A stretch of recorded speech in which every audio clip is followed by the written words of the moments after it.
জীবনে কখন যে কী হয়ে যায় সেটা আমরা কেউই বলতে পারি না। সারাটা জীবন মেয়েদের কষ্ট।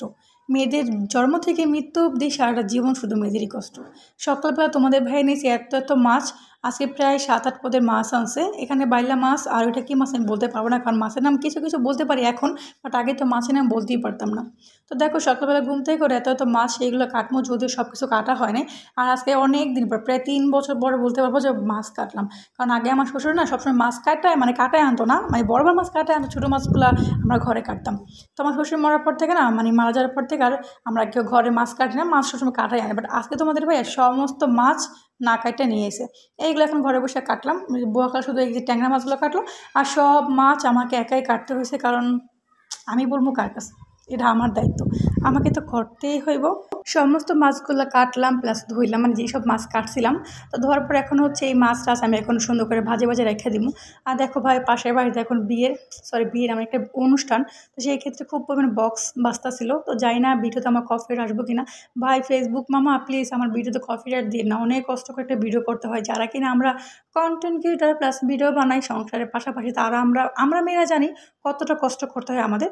তো দেখে সমস্ত মাছ আমি গুছায় রাখতেছি, কারণ এটা আমার দায়িত্ব, বিকজ আই অ্যাম কী বলুন, বাড়ির বউ না বাড়ির কাজের লোক, যাক ভাই দুইটাই মিলা ঝিলাই। তো বাড়ির মেয়েরা কাজ করবে এটা স্বাভাবিক, বাট আমি একটু বেশি কাজ করি, যেটা অনেকে আমাকে কমেন্টের মাধ্যমে জানাও। আজকে প্রায় 3 বছর পর বাড়িতে মাছ আনা হলো, মানে মাছ কাইটে আনা হয় না, এমনি তো মাছ সবসময় খাওয়া হয়, তো মাছ কাইটে আনা হয় না, এখন অনেকদিন পর মাছ কাটলাম।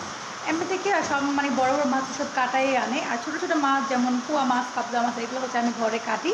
বাট আজকে তোমাদের ভাইয়া প্রায় 3.5 কেজি ওজনের একটা রুই মাছ, 2-2.5 কেজি বড় একটা ইলিশ মাছ, তারপর হচ্ছে গলদা চিংড়ি, পোয়া মাছ, ট্যাংরা মাছ, এইগুলো মাছ হচ্ছে সব মাছ একটাও কাটে আনে নাই। তো সেই ক্ষেত্রে ইলিশ মাছ আর হচ্ছে বোয়াল মাছ, মানে বোয়াল মাছটা কাইটে রাখছি, তবে ইলিশ মাছ চিংড়ি মাছ এগুলো এভাবে রেখেছে, বাকি মাছ সব কাইটে করে একেবারে ধুয়ে রেখে দিলাম। আর সকাল থেকে হচ্ছে একটু বৃষ্টি ওয়েদার, বাট আজকে আমার বৃষ্টি হোক ঝড় হোক যাই হোক না কেন, আমাকে বিকেলে একটু বাইরে বেরোতেই হইব।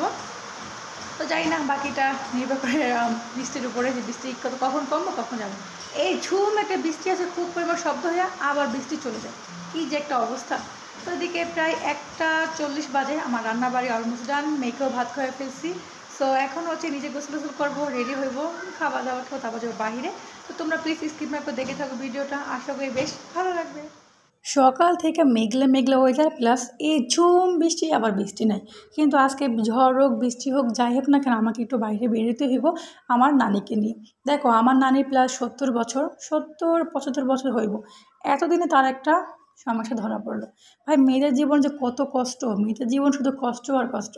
একটা মেয়ে জন্ম থেকে তো বাবা মার কাছে বোঝা, যেটা আমার কাছে মনে হয়, কারণ যদি বোঝা না হয় তাহলে কি বাবা মা এত অল্প বয়সে মেয়েদের বিয়ে দেয়? আমার কাছে এই জিনিসটা খুবই খারাপ লাগে সত্যি কথা বলতে। তো সবার বাবা মা একও না, আসল কথা এই বাবা মার কাছে সব সন্তানই সমান, কিন্তু ওই যে মেয়েদের বিয়ের একটা নিয়ম, একটা রীতি, সেটাই করতে হয়। যেটা বলতেছিলাম, এখানে আমি ঢং করতেছি কিছু কথা বলি। তা আমার নানির প্লাস 70-75 বছর বয়স, তো আমার নানি 11টা ছেলে মেয়ে, 11টা ছেলে মেয়ে ভালো আলহামদুলিল্লাহ, এখন মহিলা বাচ্চা জাস্ট 5 বোন 2 ভাই আছে। এতদিন পরে ভাই আমার নানির একটু সমস্যা দেখা গেছে, বাট সেটা আমি নাই বললাম, কারণ এটা হচ্ছে পুরোপুরি মেয়েদের একটা সমস্যা যেটা বলা হয়। তো এদিকে তো যেহেতু আমি বড় নাতনি এই বাসায়, তো ভাবলাম নানিকে আমি ডাক্তারের কাছে নিয়ে যাই, তো সেই ক্ষেত্রে নানিকে আমি এখন ডাক্তারের কাছে নিয়ে আসলাম, কারণ আমার নানি আবার দেশে চলে যাবো, তো নানি দেশে চলে যায়, তার আর চিকিৎসা করা হইব না।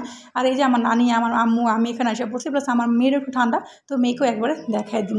ভাই একটা কথা বলবো সব শেষে, ভাই মেয়েদের জীবনে অনেক কষ্ট, বিশেষ করো সে শ্বশুরবাড়ি হোক বাপের বাড়ি হোক বা নিজের লাইফ দিয়ে হোক, মেয়েদের জীবন শুধু কষ্ট আর কষ্ট।